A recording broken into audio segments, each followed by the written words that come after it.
Boa noite. Primeiro, nós queremos agradecer a presença de todos, agradecer também a presença do mundo criativo que está aqui transmitindo essa audiência pública sobre as mudanças no BBC. Essa audiência ela está acontecendo a pedido de várias pessoas que procurou o mandato do vereador Will, porque estavam com dificuldades em dar entrada no benefício. Em benefício que foi dada entrada, mas não tinha resposta, que estava em análise. Algumas mudanças que foi até anunciada na mídia nacional sobre essas mudanças no BPC, o que poderia acontecer, se era positivo, se era negativo, quem entraria e quem não entraria no perfil. E aí nós resolvemos, para não ficar respondendo um e outro, resolvemos convidar pessoas que são capacitadas na área, que têm bastante experiência, para explanar para o público no geral, através das redes sociais da casa, e também para a população que está aqui presente na Câmara de Vereadores. E eu quero convidar para fazer parte da mesa, junto comigo, a minha amiga, Joana Deise Lucena da Silva, analista de seguro social, com formação em serviço social e gerente do INSS de Aracoiaba. A Joana Deise, eu chamo ela de amiga porque quando eu fui conselheiro, a gente foi conselheiro durante 7 anos aqui em Baturité, e nós, eu acho que às vezes a gente até se aventurava, né, Joana Deise, realizando as visitas do fórum relacionado aos direitos de crianças e adolescentes. E confesso que aprendi muito com a experiência dela, né? Assim, um profissional que eu sempre admirei, passei a admirar ainda mais pelo serviço que prestou no município e presta hoje para a região do Maciço. E eu quero convidar também para fazer parte da mesa, junto comigo e com a Joana Deise, minha outra amiga, conterrânea do meu bairro, Raina Freitas, que é coordenadora do CRAS urbano, localizado no bairro do Mondego. E a Raina tem feito um trabalho realmente diferente no CRAS, tem colocado no popular falando o CRAS para funcionar. A gente tem visto os serviços acontecendo para os idosos, para as crianças e adolescentes, para as gestantes, para as mulheres. E a gente tem visto a estruturação da política pública através do CRAS urbano lá no Mondego acontecer. Então, isso é gratificante saber que a população está sendo beneficiada por esses serviços, e principalmente agora, que estamos saindo da pandemia, onde todo mundo está fragilizado em todos os sentidos.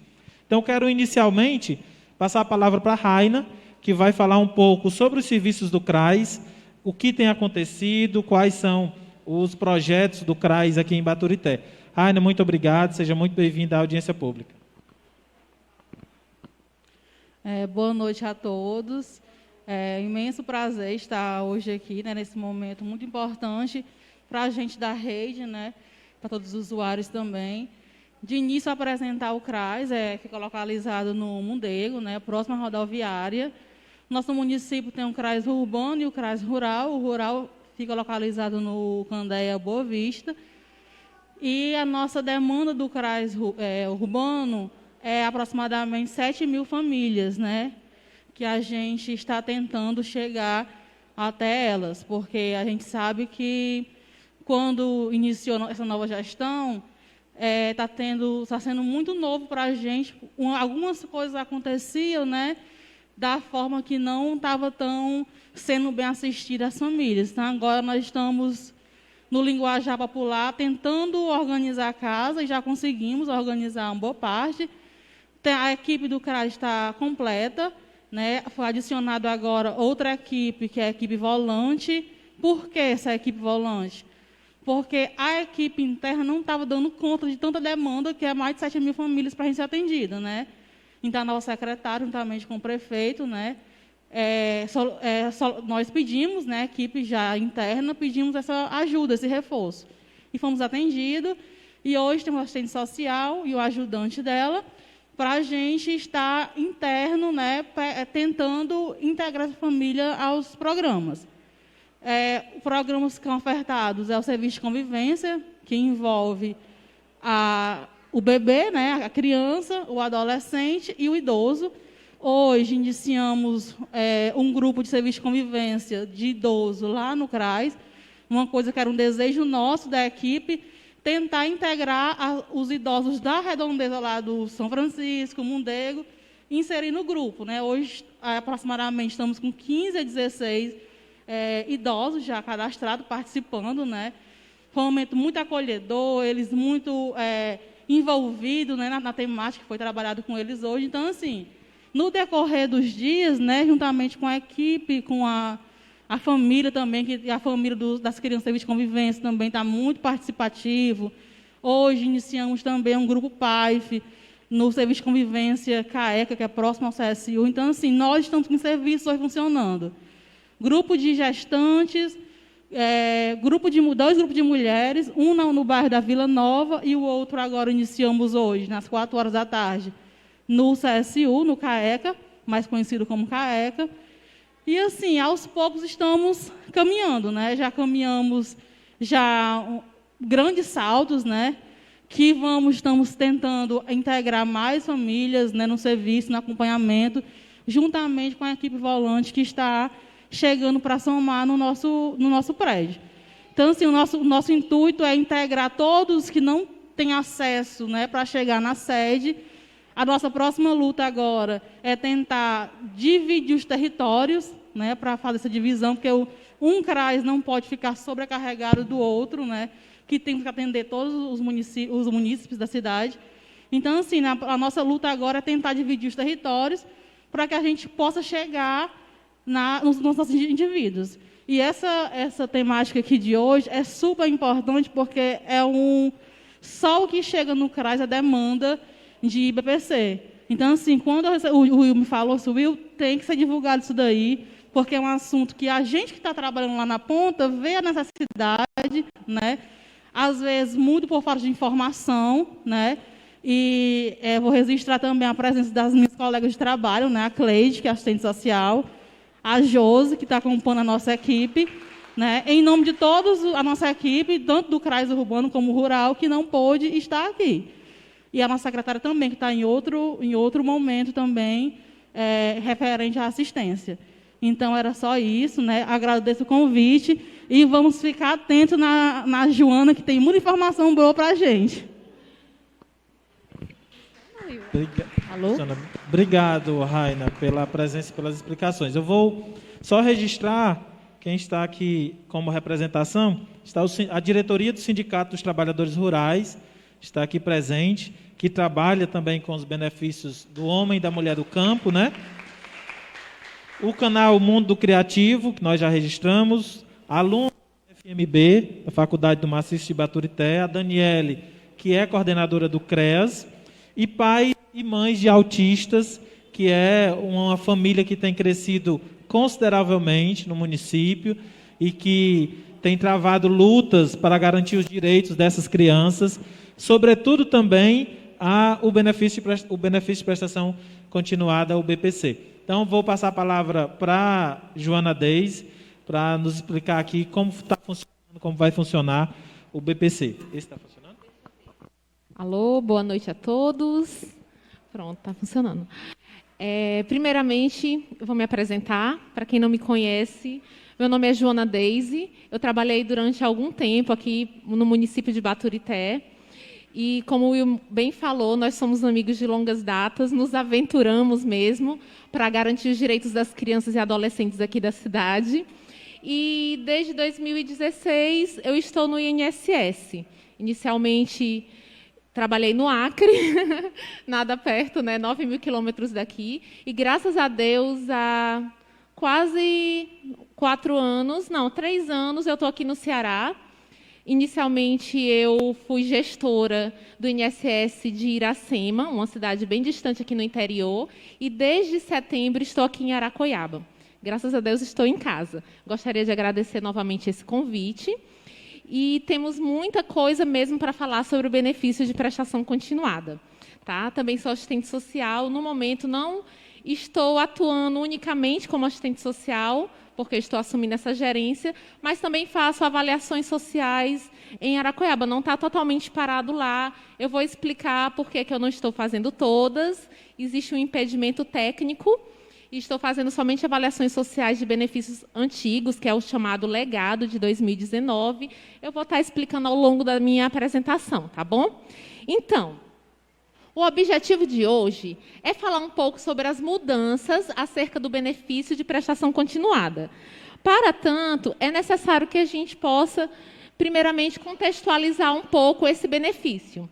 O BPC, ele foi previsto no artigo 20 da Lei 8.742, que é a LOAS, né, Lei Orgânica da Assistência Social, e ele vem sofrendo diversas alterações legislativas ao longo dos anos. Mas o artigo 20 diz o seguinte: o benefício de prestação continuada é a garantia de um salário mínimo mensal à pessoa com deficiência, ao idoso com 65 anos ou mais, que comprovem não possuir meios para prover sua própria manutenção, nem tê-la provida por sua família.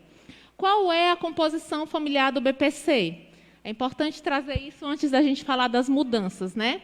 A composição familiar é o cônjuge ou companheiro, os pais, na ausência de um deles, a madrasta ou o padrasto, não pode ser os dois na composição familiar, irmãos solteiros, menores tutelados que vivam sob o mesmo teto.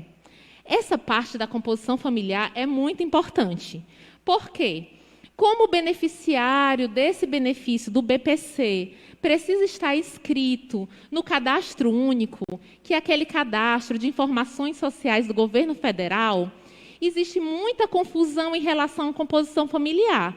Mas a do cadastro único é uma e a do BPC é outra. Por quê? No cadastro único, eu devo colocar todo mundo que mora sob o mesmo teto. Não importa se é tio, se é primo, ou até mesmo não tem relação de consanguinidade, mas mora naquela casa, vai estar inscrito nesse cadastro único, né? Mas no BPC só vai entrar essa composição. Você não precisa ir lá no cadastro, excluir pessoa tal, para poder dar entrada no seu BPC. Existe um formulário próprio para o BPC, onde você vai selecionar somente essa composição aqui. Tá? Não precisa estar excluindo ninguém do cadastro único. Em relação à renda per capita do BPC, eu coloquei igual aqui, mas aqui eu vou abrir uma ressalva, porque, por enquanto, ainda é inferior a 1/4 do salário mínimo. Esse igual eu vou já explicar. Existe uma lei desse ano que prevê esse igual, mas ela só vai começar a funcionar efetivamente em janeiro do ano que vem. Então, eu já coloquei igual, porque mais na frente eu vou explicar. Esse igual faz toda a diferença. Por quê, Joana? Vou explicar. Se eu tenho 4 pessoas numa casa e uma delas tem um salário de um trabalho que ela faz, né? Suponhamos é empregado de uma empresa, recebe um salário. São 4 pessoas na casa. Pela regra atual, ela está fora. Porque a renda per capita dessa família, a renda por pessoa, é igual a 1/4 do salário mínimo. E a regra diz que tem que ser inferior, por conta de R$1. Então, assim, esse igual muda muita coisa. Ele vai incluir um número gigantesco de pessoas cuja a composição familiar é essa, 4 pessoas para um salário. Essas pessoas, no momento, elas estão fora. Fora, assim, entre aspas, eu também vou explicar o entre aspas, porque é muita coisa, tá? Então, em casos excepcionais, a per capita pode ser até de meio salário mínimo por pessoa, né? Também foi inserido por essa lei nova, que é a 14.176, que ela só vai entrar em vigor no próximo ano, mas esse ano já se aplica através de uma ação civil pública. O que é isso? Várias pessoas, elas não se enquadravam no critério de renda. E elas precisavam de mais do BPC, porque aquela pessoa com deficiência da família demanda um gasto alto que a renda da família não supria. Ou então aquele idoso com mais de 65 anos, que não se aposentou porque não contribuiu com a Previdência Social, também demanda um gasto que a família não podia suprir. Então, essas pessoas começaram a entrar na justiça. Foram várias ações judiciais. E essas ações judiciais se transformaram em ações civis públicas, que dizem o quê? Espera aí, a renda não está dentro de 1/4 do salário mínimo, está meio salário mínimo. Mas se você comprovar gastos com a saúde desse beneficiário, você pode se enquadrar.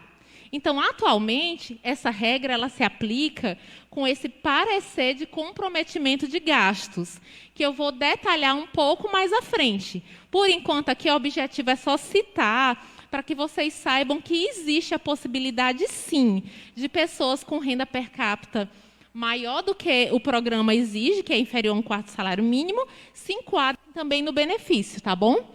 E como eu já falei um pouquinho, precisa ter o cadastro único atualizado. Essa atualização, ela necessariamente tem que ser, no mínimo, a cada 2 anos. Ultrapassou isso, super perigoso. Pode ser bloqueado, pode ser suspenso. Vou já falar também. Então, assim, a abrangência do BPC. Eu peguei esse dado que é de abril desse ano, né? Porque, assim, eles não fazem, pelo menos eu não vi, relatórios mensais. Deve ter, né? Mas eu não encontrei. Então, abril desse ano, o BPC foi concedido, estava sendo concedido a 4,65 milhões de beneficiários, sendo 2,55 milhões de pessoas com deficiência e 2,10 milhões de idosos, totalizando 5,1 bilhões de reais nesse mês. Então, assim, nós estamos falando de uma quantia significativa, que movimenta a economia de um país. Então, esse benefício ele é muito importante, né, para a sobrevivência dessas pessoas e também para a economia do nosso país, da nossa cidade. Nós sabemos que muitos munícipes são beneficiários do BPC. O Will até me perguntou se eu tinha um quantitativo, infelizmente eu não tenho, da cidade de Baturité, mas eu acredito que seja um número elevado de pessoas na região, porque todos os dias nós atendemos muitos casos, tá? Então, o requerimento do BPC, ele deve ser realizado através dos canais remotos. Essa é uma das grandes mudanças, porque antigamente a pessoa ia ao INSS e dava entrada no benefício. Agora não funciona mais assim. A porta de entrada continua sendo os CRAS. Né? Os CRAS, eles recepcionam essas pessoas, eles vão identificar se elas estão dentro desse perfil, vão preencher os formulários e estão ajudando demais na entrada nesse benefício. Eles entram através da senha do cidadão, não é isso, Cleide? E fazem o requerimento, é um requerimento remoto. Quando a pessoa não tem senha, ela também não deve se preocupar, porque também é possível fazer o requerimento através da Central 135, que é a central do INSS. E para cumprir a exigência, que é para levar a documentação, também marca pelo 135 e entrega no INSS. Então, assim, quem não tem senha, não se preocupa, que também dá para dar entrada. Concessão e manutenção do benefício, né?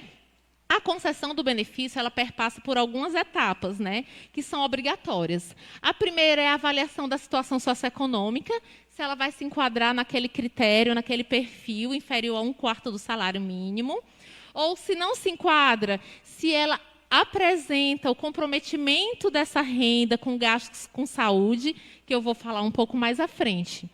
Avaliação social obrigatória e perícia médica. A manutenção do benefício.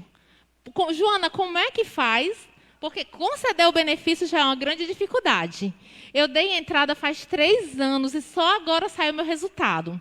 Como é que eu faço para não perder esse benefício?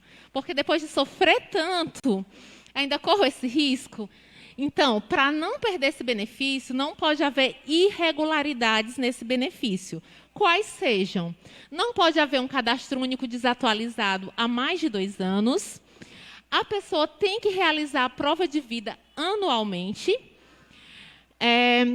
Não pode ter havido superação dos critérios de renda. E também não pode ter havido a superação da deficiência, no caso da pessoa com deficiência. Tem pessoas que deram entrada no benefício, eu vou citar um exemplo. Ela tinha uma escoliose gravíssima, gravíssima mesmo, né? E ela conseguiu o benefício. Mas, depois de um tempo, ela conseguiu uma cirurgia através do SUS, eu estou citando um caso concreto, e aí a escoliose foi superada. ela pode sim, a qualquer momento, perder esse benefício. Foi a superação da condição inicial que ensejou a concessão, tá bom? Bora lá. Quais são essas irregularidades? Como é que elas são apuradas? Dentro do INSS, existe o monitoramento operacional de benefício, o MOB. Ele é uma etapa administrativa que acontece não somente no BPC, mas todo o benefício previdenciário, porque o BPC é um benefício assistencial, mas todo o benefício previdenciário também pode passar por essa etapa de MOB, que é de apuração de irregularidades. Geralmente, Joana, como é que um benefício chega no MOB? Ele pode chegar de duas formas, ou através de denúncias, ou através de cruzamento de dados. O mais comum é cruzamento de dados. Quando o INSS cruza os dados com outras fontes do governo federal, por exemplo, o cadastro único, que é o cadastro que também seleciona pessoas para o Bolsa Família, e ele verifica que a renda está superior ao critério, aí esse benefício ele vai para o MOB, Monitoramento Operacional de Benefícios, para apuração. Ele não é automaticamente bloqueado, suspenso, tá?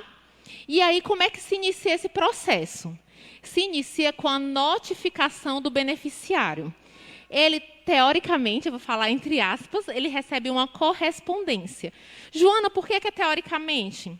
Porque é sabido, é do conhecimento de todos, que nem todo mundo recebe a correspondência.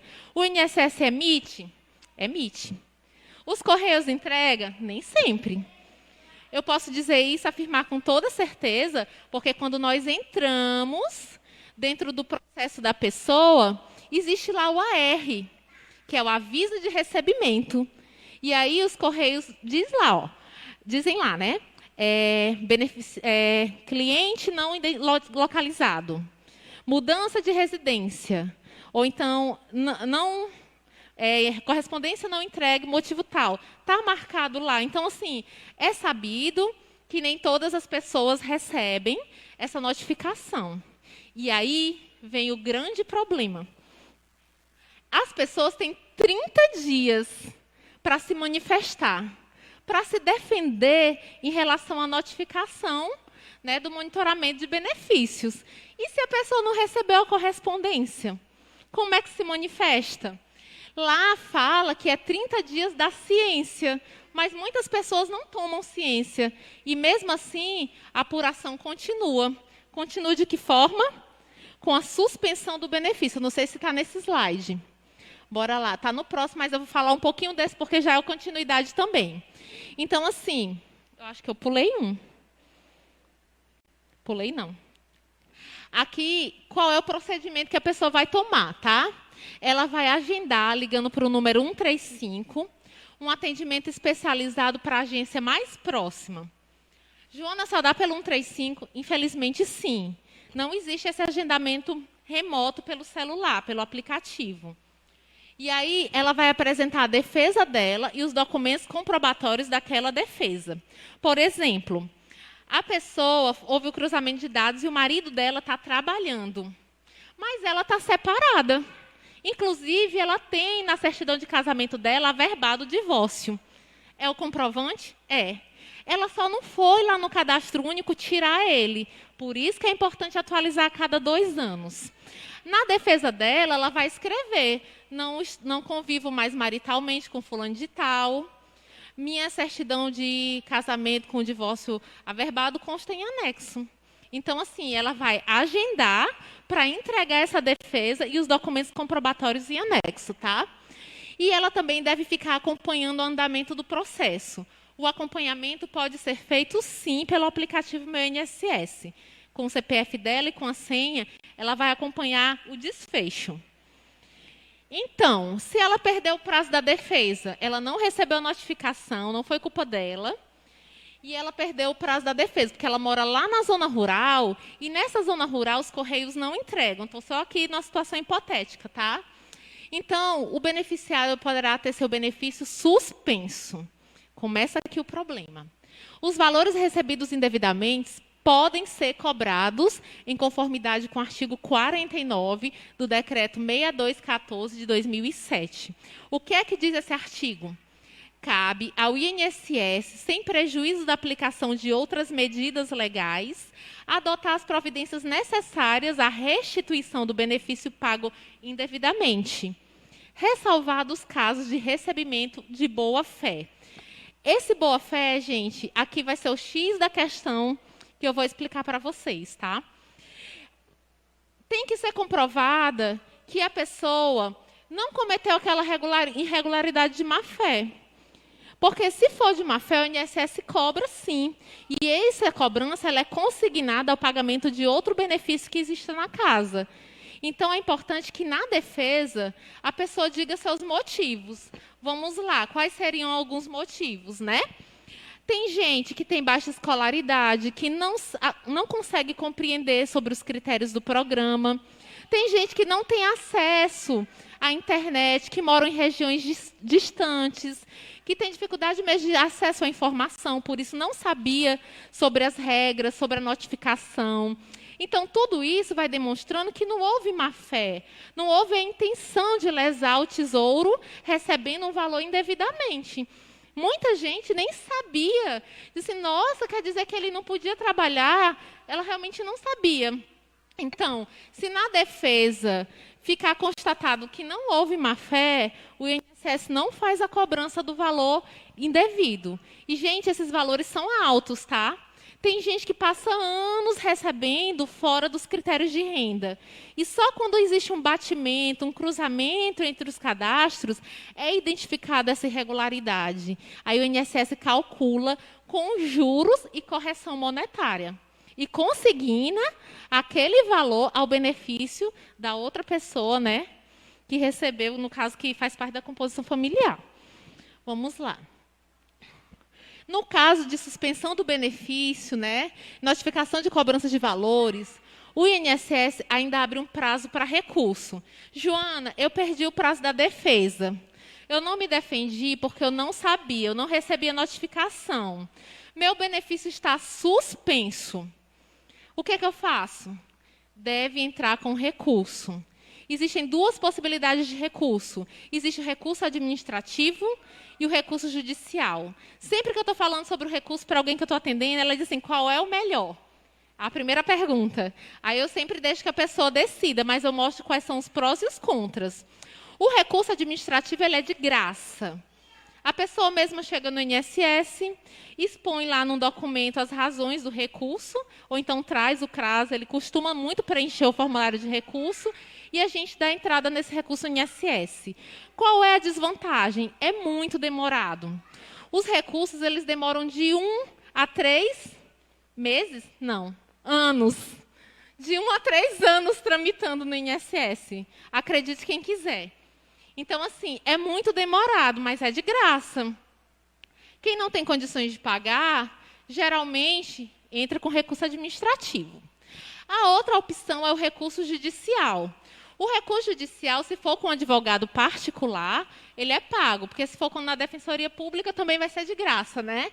E a vantagem é que ele é muito mais rápido. Em comparação com o recurso administrativo, nem se compara, porque sai no mesmo ano. Eu não sei assim precisar quanto tempo demora, mas é muito mais rápido. Esse recurso administrativo, que é o que você disse que é de graça, né? É, de graça. Por que demora tanto, tendo em vista que se a pessoa está precisando do benefício, né, ela já é beneficiária, já está lá e tudo mais, e é por uma questão de esclarecer informações. Por que não teria uma prioridade, ele não tem prioridade na hora que entra o recurso dele no sistema? Ótima pergunta. Por que demora tanto, tá? Esse recurso ele é avaliado por uma junta, que é a junta de recursos. Infelizmente, no INSS, isso também é sabido por todos, tá? Eu não estou falando aqui uma coisa que ninguém sabe. Nós não temos servidores suficientes para avaliar a quantidade de requerimentos que existem. Isso é fato, é nacional. Então, o que é que aconteceu? Todos esses pedidos eles vão para uma fila. E essa fila também é nacional. E, na medida que o tempo vai passando, eles vão sendo puxados, os processos vão sendo cumpridos. Infelizmente, o recurso ele não é prioridade em relação a um pedido novo. e ele acaba ficando na fila por muito tempo.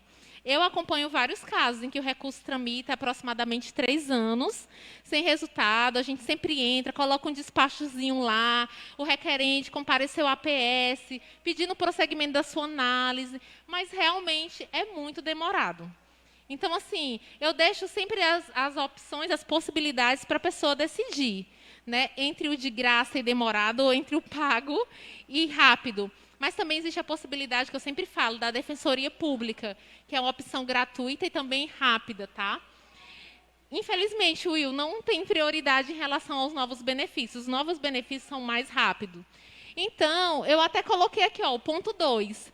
É indicado da entrada no novo benefício concomitantemente ao recurso. Por quê? Porque o novo benefício vai tramitar de 5 a 8 meses. E ali, ó, encerra e vai dizer, ó, foi aprovado, foi negado, você vai voltar a receber ou não. Um novo benefício a partir daquela data. Enquanto o recurso, ó, fica lá. Esse novo benefício que foi dado à entrada vai passar durante 8 meses, toda aquela... De 5 a 8. 5 a 8 meses, aquelas aquele etapas passo a passo.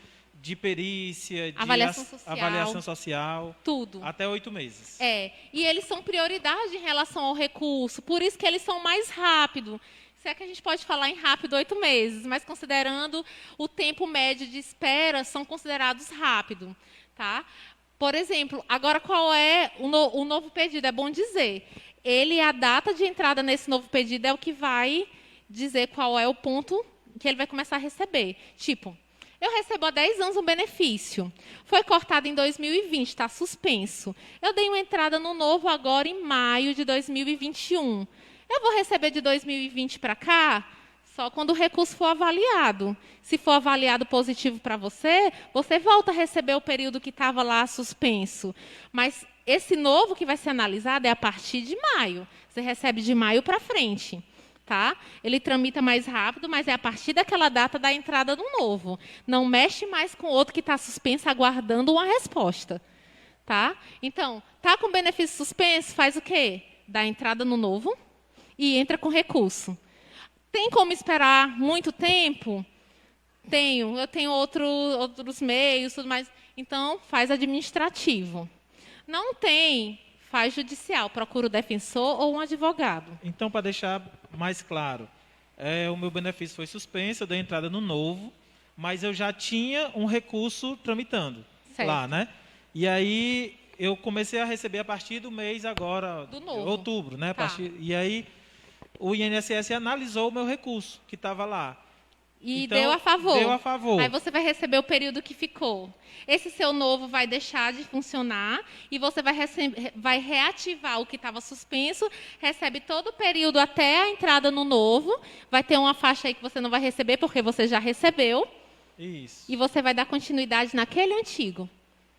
Viu? A pessoa não sai perdendo se for deferido a favor dela, né? Vamos lá. Agora, novas regras. Vamos falar um pouco das novas regras. Foi sancionada agora em 7 de abril de 2020,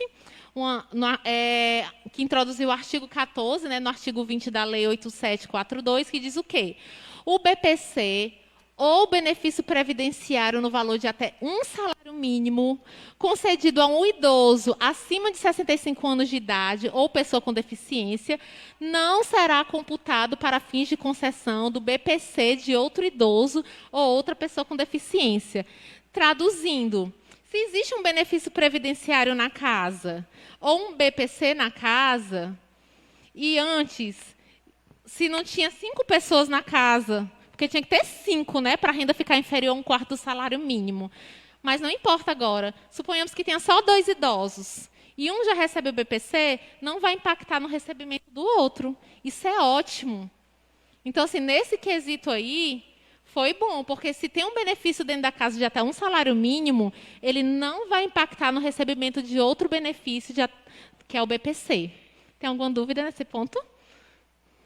Independente do grau de parentesco. Se morar na casa, se faz parte da composição familiar do BPC. Vamos supor, é esposa, marido e mulher.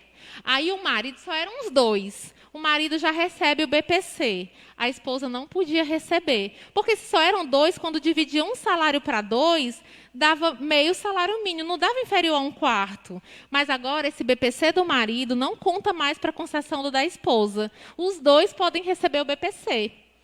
Da mesma forma, aquela mulher que tem 2 filhos com deficiência. Era só as 3 dentro da casa, a mãe e 2 filhos. Aí um filho já recebia, o outro não podia receber.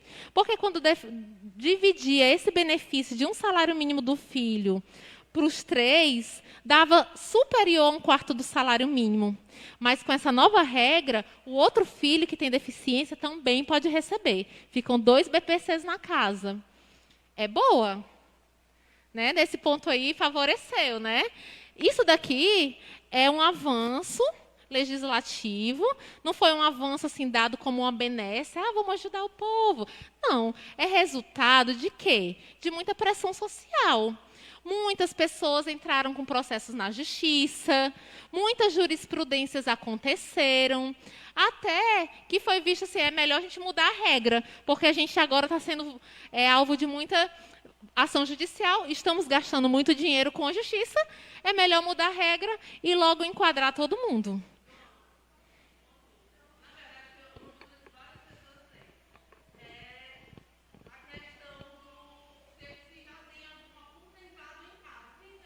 Tá.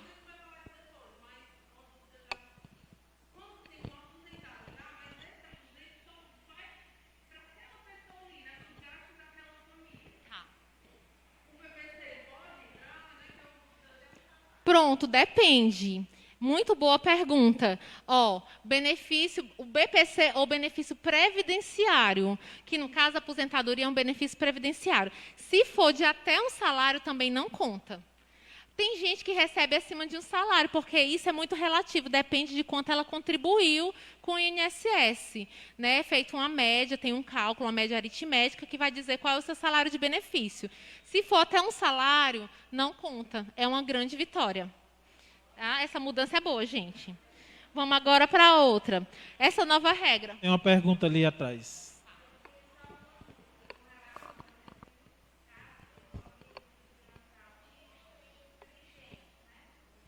Ótimo.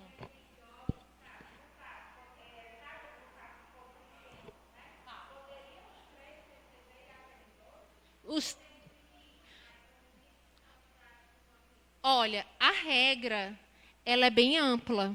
A gente sabe que essas legislações, com o passar do tempo, elas vão sendo regulamentadas e vão se tornando mais específicas. Mas, assim, no momento, é bem ampla. Ela não fala, nesse caso específico, tipo assim, no limite de 5 pessoas. Não fala. Então, o nosso entendimento inicial, tudo pode mudar, então, vou falar na data de hoje, é de que todos poderão receber, se eles estiverem dentro dos critérios de deficiência. Certo? Agora sim, essa nova regra, a Lei 14.176 de 2021, ela foi sancionada agora em junho e ela não entrou totalmente em vigor, tá? Eu vou explicar um pouco sobre ela, vou dizer o que já está funcionando e o que ainda vai funcionar. Ela prevê o pagamento de meio salário mínimo a quem recebe o BPC e se inserir no mercado de trabalho. É um novo benefício chamado Auxílio Inclusão. O objetivo, segundo as pessoas que criaram, né, a lei, os legisladores, é emancipação dessas pessoas. Porque o que era dito? Quem recebe o BPC tinha medo de entrar no mercado de trabalho. Tinha uma certa capacidade laborativa, algumas dessas pessoas, mas tinha medo de entrar no mercado de trabalho, perder o benefício, e depois, se perdesse aquele emprego, tinha medo de não conseguir mais receber o benefício. Então, essa regra, ela veio dizer assim, pode trabalhar. Você pode trabalhar, que você vai perder seu BPC, mas você vai receber um novo benefício chamado Auxílio Inclusão, no valor de meio salário mínimo. E se você perder o seu emprego, você volta para o BPC automaticamente, sem precisar novamente reavaliar a sua deficiência. Então, é positivo, né? Porque elas podem voltar para o BPC se elas perderem o emprego. E elas podem optar, eu vou trabalhar agora, vou receber meu salário, oriundo do meu trabalho, e se não der certo, Se eu perder aquela renda, eu volto para o BPC. Isso é rápido? Esse retorno, Trâmite, a sim. gente não sabe dizer porque vai entrar em vigor em janeiro. Porque isso Aí eles ainda vão regulamentar. essas questões é o que dói, né, na população. Na lei fala automaticamente. Agora, assim, como vai acontecer no sistema, eu não vou saber te dizer ainda. Ainda é uma coisa que a gente ainda vai experimentar. Essa lei também permite que a avaliação social... Tem uma pergunta Tem uma ali pergunta? atrás.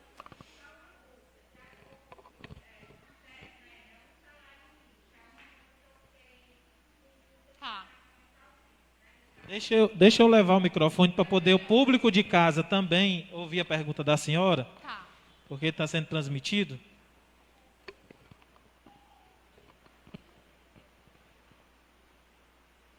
A minha dúvida com relação a esse benefício é o quê? Por via de regra, é um salário, não é? E no caso, por exemplo, da gente, que os filhos são autistas, né? Eles vão receber um salário, se eles forem chegar à idade, terem capazes de trabalhar, vão trabalhar. E aí fugiria da regra, né? Porque, vamos supor, se ele for trabalhar ganhando um salário e ganhar mais esse benefício, passaria de um salário. Entendeu? Aí é isso que ficou a dúvida com relação a esse benefício, se realmente ele é interessante ou não, entendeu? Por isso que é importante analisar cada caso. Porque, assim, se nessa residência, se nessa casa, tem mais de uma pessoa recebendo o BPC, aí não vai favorecer, né? Porque a renda dele, a oriunda do trabalho, não vai deixar de contar para o recebimento do outro benefício. Então, cada caso é um caso. Quando eu cheguei, eu fui entrevistada e ele me perguntou assim, você acha que é tudo benéfico? Depende. Tem que ser analisado cada caso. Mas se seu filho, por exemplo, fosse a única pessoa da casa a receber o benefício e ele tivesse uma capacidade laborativa, é vantajoso, sim. Ele vai receber o salário, mas os 500 do auxílio inclusão. Mas se tem mais de uma pessoa recebendo, esse salário dele vai impactar no benefício do outro. Então, já não vai ser vantagem para você, tá bom? Aí, outra mudança que aconteceu, que existem muitas controvérsias em relação a ela, tá? A avaliação social feita por videoconferência. Já existe um projeto piloto, já está funcionando em Fortaleza. E por que eles decidiram fazer isso? O número de profissionais com formação em serviço social do INSS é mínimo para a demanda que é gigantesca. Então, as pessoas chegam a aguardar 5 meses por uma avaliação social. Eu estava falando com a minha amiga Dani, ela disse que conseguiu marcar uma avaliação social para maio, não foi?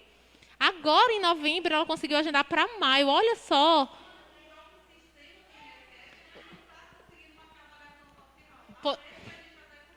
Não, pois é, porque não tem profissional, gente. É um número muito pequeno e existe uma capacidade de atendimento que não dá para ultrapassar essa atendimento. Se eu trabalho 6 horas, é impossível fazer mais de 6 avaliações por dia, porque cada uma demanda 1 hora.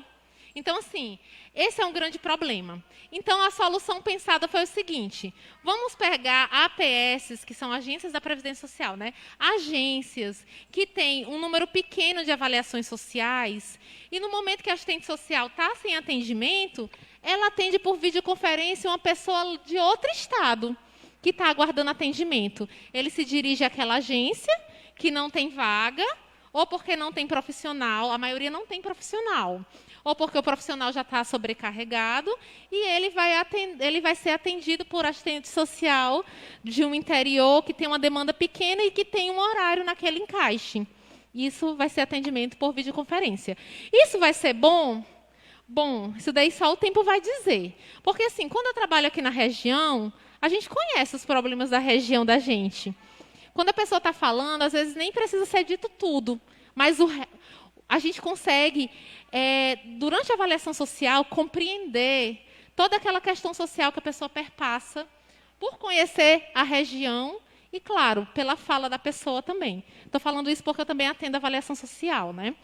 Então, assim, será se assistentes sociais de outras regiões que não conhecem a nossa realidade vão conseguir fazer a avaliação social com a mesma, eu não sei nem qual a palavra, eficiência de que alguém que está naquela região, que conhece os problemas daquela região, isso só o futuro vai dizer. O projeto piloto já está acontecendo em Fortaleza e vai começar realmente a funcionar de forma geral no Brasil, se tudo der certo, a partir de janeiro.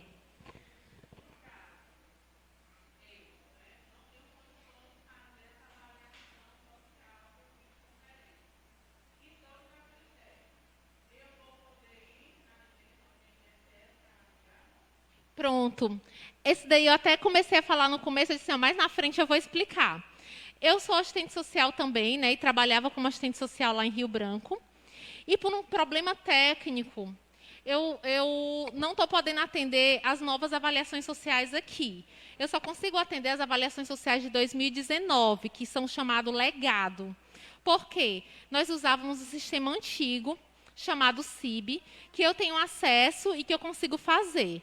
Essas avaliações sociais, elas migraram para um novo sistema que foi desenvolvido agora, muito melhor, chamado PAT. Mas, quando eu me cadastro para fazer uma avaliação social, eu derrubo todo o atendimento da gerência, porque eu sou a única servidora da agência. Eu sou servidora que atende ao público, eu sou gerente, eu sou assistente social. Então, eu não posso derrubar todos os atendimentos da agência para fazer uma avaliação social. O sistema ele não compatibiliza meu atendimento.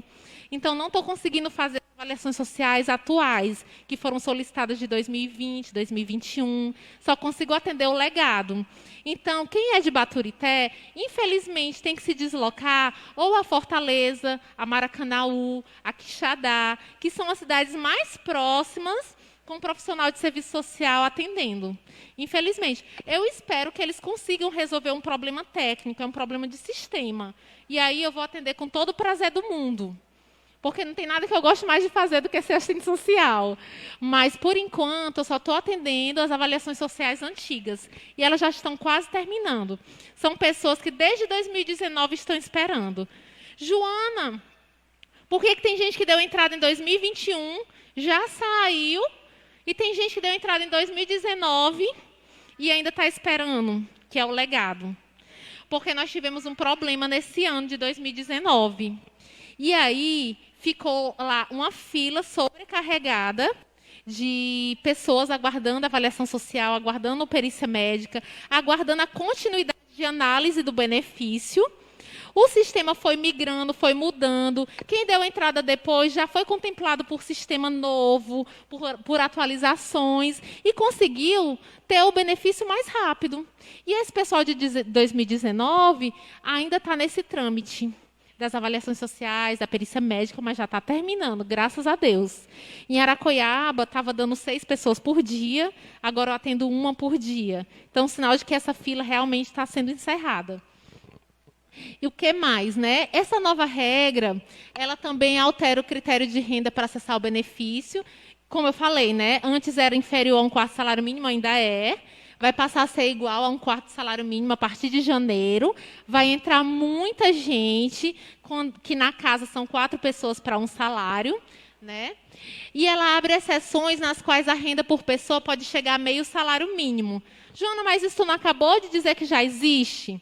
Existe, mas não por força de lei. Por força de ação civil pública.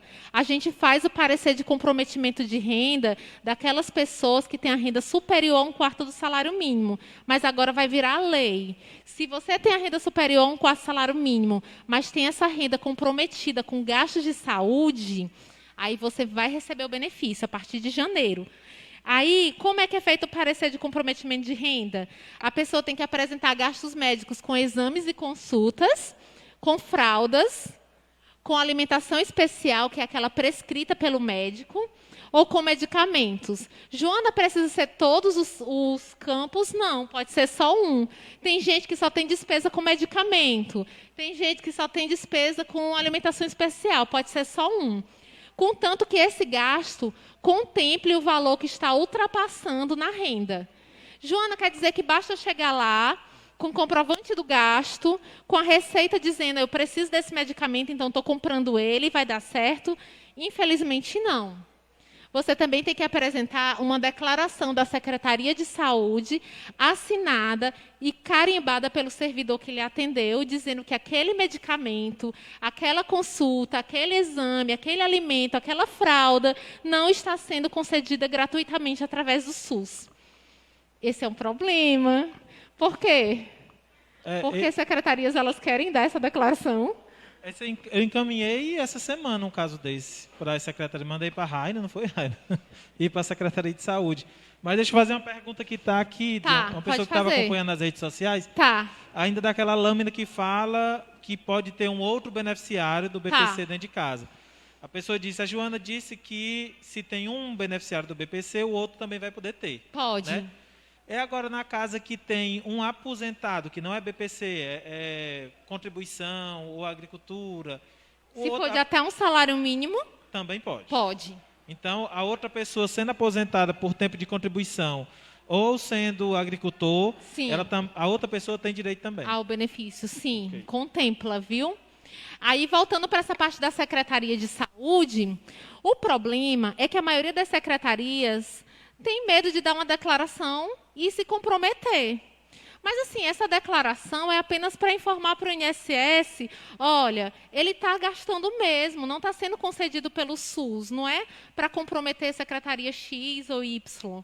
Então, eu sempre gosto de ligar para os secretários, porque eles não, em alguns municípios, não estou falando de Baturité, que eu ainda não falei com ninguém aqui, mas outros municípios, eles dizem assim, eu não vou dar essa secretaria dizendo que eu não estou dando esse medicamento. Eu disse, não, se você realmente não concede o medicamento, dê a declaração, porque vai garantir para essa pessoa de que o gasto dela é real. Ela não chegou na farmácia para comprar um monte de medicamento só para levar o recibo para o INSS.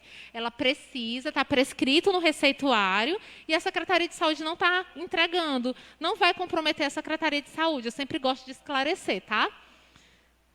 Pronto, aí vamos ver aqui mais alguma coisa. Falando especificamente sobre o auxílio inclusão, né, que é esse de que a pessoa recebe R$550, que é meio salário mínimo, e pode trabalhar. A renda da família só pode ser até 2 salários mínimos, para a pessoa ser contemplada com esse auxílio inclusão. Ela deve receber o BPC ou ter recebido ele nos últimos 5 anos. Joana, quer dizer que se eu recebi o BPC nesse período de 5 anos, mas eu não estou mais recebendo, e eu entrar no mercado de trabalho e eu recebo esse auxílio, recebe. Se foi nos últimos 5 anos seu recebimento de BPC, mesmo que você não esteja mais recebendo, você pode ser contemplado com esse novo benefício, chamado auxílio inclusão. Está na lei. Caso o beneficiário perca seu emprego ou renda adquirida, ele volta, é o que a lei diz, automaticamente ao BPC. Como isso vai acontecer, eu ainda não sei dizer, né? Porque ainda vai ser operacionalizado, por enquanto está no papel. Né? Eu espero que sejam automaticamente mesmo. Apertou o botão, voltou. Né?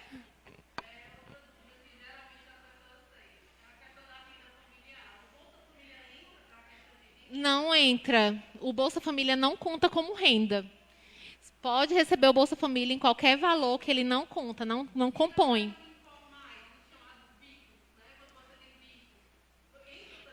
Entra como renda. É necessário calcular direitinho para ver se ultrapassa.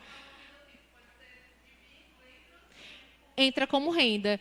É muito importante que quando a pessoa vá ao cadastro único, ela faça uma média, porque assim, se um mês eu não recebo nada e no outro eu recebo 400, eu não posso colocar lá 400.